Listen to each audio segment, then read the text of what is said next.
Welcome to VK Panimalar Academy. Today, right now, start to the 12th standard accountancy. Unit number 1, accounts from incomplete records. So we saw the last class.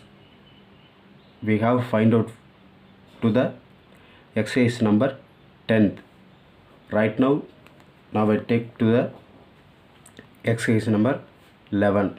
I read the question, after that explain the answer. Okay student, right. From the following details, find out total sales made during the year. Particulars: debtors on 1st January 2018 1,30,000. Opening debtor. Cash received from debtors during the year 4,20,000. Sales return 35,000. Sales return and return inward, the both are same.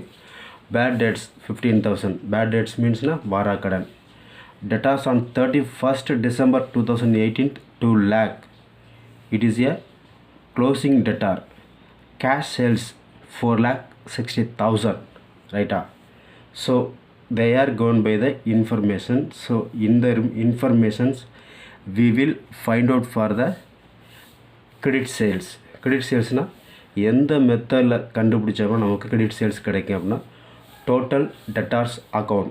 நம்ம இதுக்கு முன்னாடி last வீடியோவிலையும் last சம்லேயும் work out பண்ணி பார்த்துருக்கோம். ஓகேவா? So total debtors அப்படி கண்டுபிடிச்சோம்னா அதுலேருந்து credit sales கிடைக்கும்.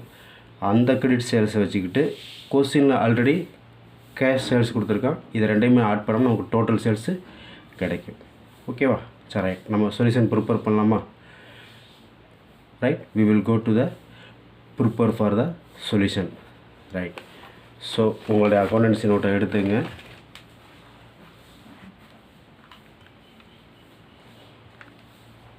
accountancy note எடுத்துங்க. ஸோ இந்த டோட்டல் டெட்டார்ஸ் அக்கௌண்ட் வந்து டபுள் சைடு தான் ப்ரிப்பேர் பண்ணணும். உங்களோட நோட்டில் டபுள் சைடு ப்ரிப்பேர் பண்ணணும். Question number 11. ஓகே, ஸோ இன்னுவர் accountancy note, write in center median total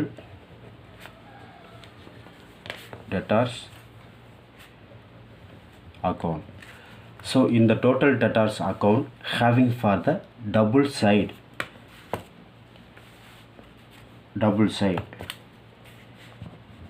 debit side and then credit side. Okay, debit side particulars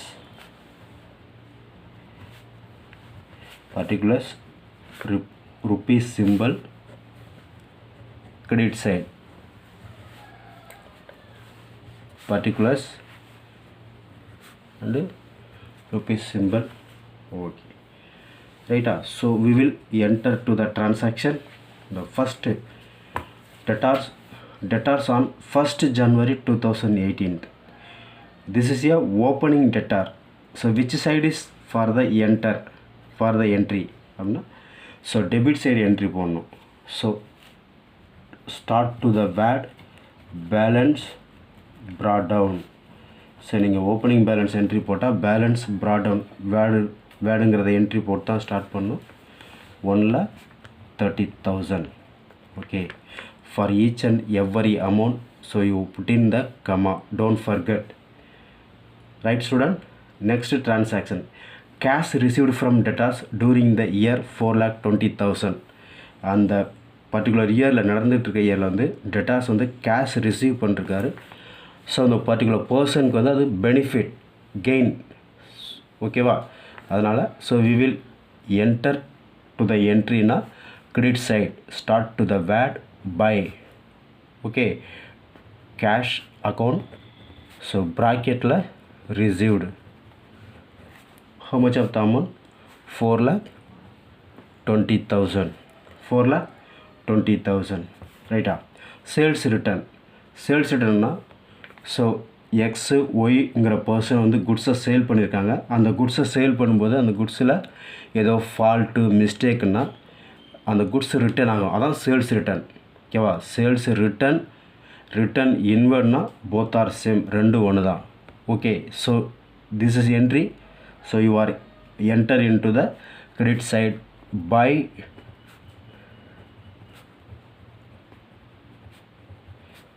sales return account. How much of the amount?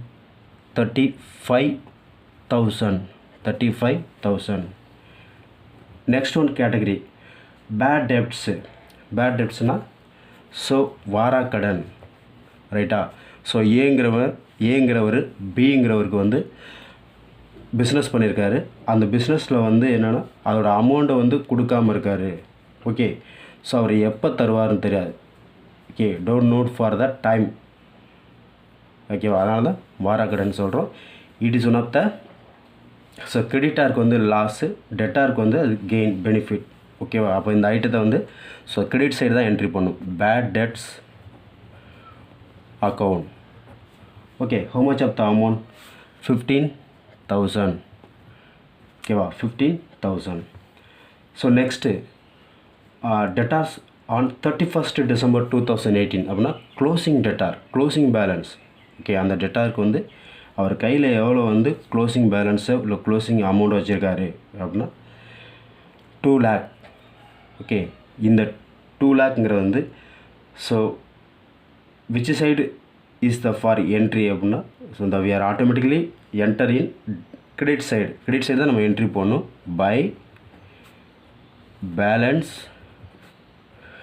Carry down just 2 lakh. Okay, so debit side நம்ம opening entry போட்டோம், debit side opening entry போட்டோம். ஏன்னா credit side வந்து closing entry போடுறோம். ரைட்டா, சரி. இப்போ நம்ம என்ன பண்ண போகிறோம்? இதை டோட்டலாக என்ன பண்ணோம்? ஆட் பண்ணோம். டோட்டலாக ஆட் பண்ணோம். ஆட் பண்ணால் எவ்வளோ கிடைக்கும்னு சொன்னால்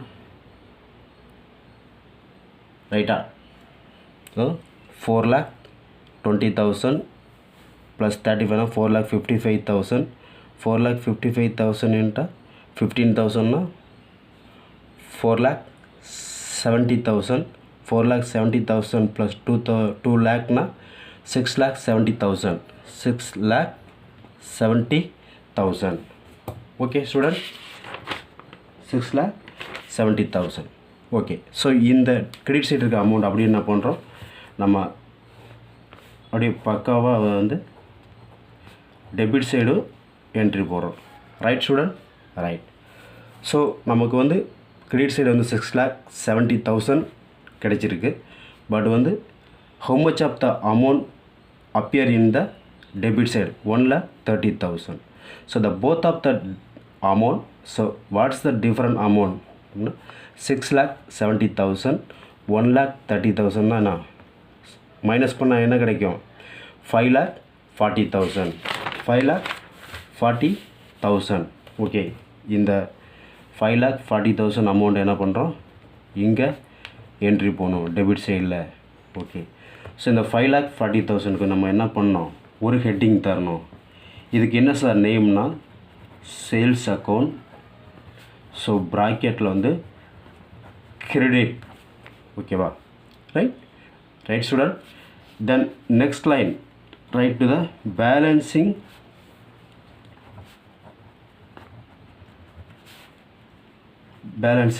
figure. Yes or no? Why are you right for the balancing figure of the VAT அப்படின்னா இந்த சைடுக்கு வந்து இந்த 5,40,000 வந்து பேலன்ஸ் பண்ணிச்சு, அதனால் பேலன்சிங் ஃபிகர்னு எழுதுகிறோம். இது என்ன சார்னா சேல்ஸ் அக்கௌண்ட் அப்படின்னா bracket credit. So why are you not write for the credit sales அப்படின்னா கிரெடிட் சேல்ஸும் எழுதக்கூடாது. ஓகே, நம்ம தான் என்ன பண்ணிட்டோம், டாப்லே காட்டியாச்சு. அதனால் வந்து சேல்ஸ் அக்கௌண்ட் கிரெடிட்னு எழுதினா போதும். ஓகே, ஸோ இப்போ நம்ம என்ன பண்ணோம், so we have find out to the sales account அப்படின்னா கிரெடிட் சேல்ஸ் கண்டுபிடிச்சிட்டோம். ரைட்டா, ரைட்.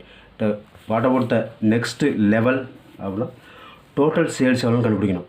உங்கள் கொஸ்டினில் வந்து கேஷ் சேல்ஸ் கொடுத்துருக்காங்க 4,60,000. இப்போ இங்கே எவ்வளோ இருக்குது? 5,40,000. இந்த ரெண்டு அமௌண்ட்டை வச்சு நம்ம என்ன பண்ணணும், ஏன்னா டோட்டல் சேல்ஸ் கண்டுபிடிக்கணும். ஓகே, ஸோ டோட்டல் சேல்ஸ்னால் so having for one of the formula total sales equal cash sales plus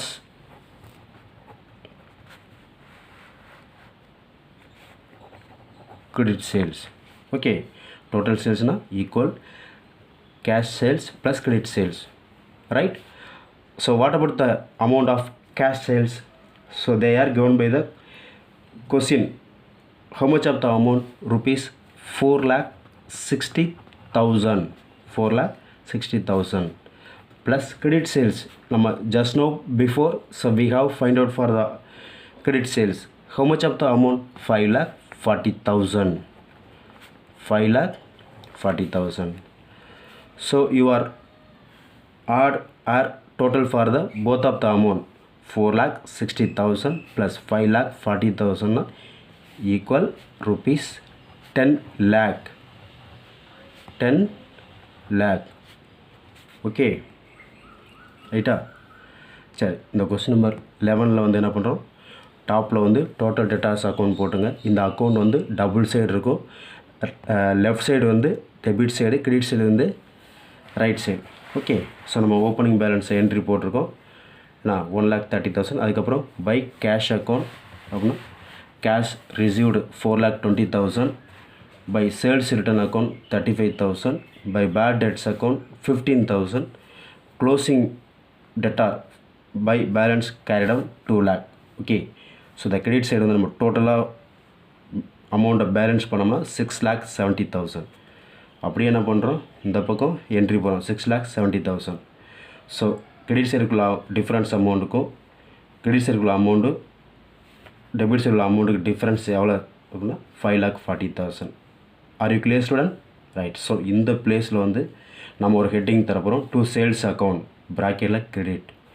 then next line balancing figure. Okay right. நம்ம கிரெடிட் சேல்ஸ் கண்டுபிடிச்சாச்சு. இந்த கிரெடிட் சேல்ஸை வச்சு இதை என்ன பண்ணும், டோட்டல் சேல்ஸ் எவ்வளோன்னு சொல்லி ஃபைண்ட் அவுட் பண்ணணும். Right student? Total sales equal cash sales plus credit sales. Cash sales வந்து 4,60,000, credit sales வந்து 5,40,000 equal rupees 10 lakhs. Okay, this is a total sales, right? Are you clear? Do you understand? Yes. If any doubt அப்படின்னா immediately clarify for me. Okay, right. So இந்த channel ஃபுல்லாக skip பண்ணாமல் பாருங்கள், subscribe பண்ணுங்கள், bell பட்டனை press பண்ணுங்கள். Okay, thank you so much.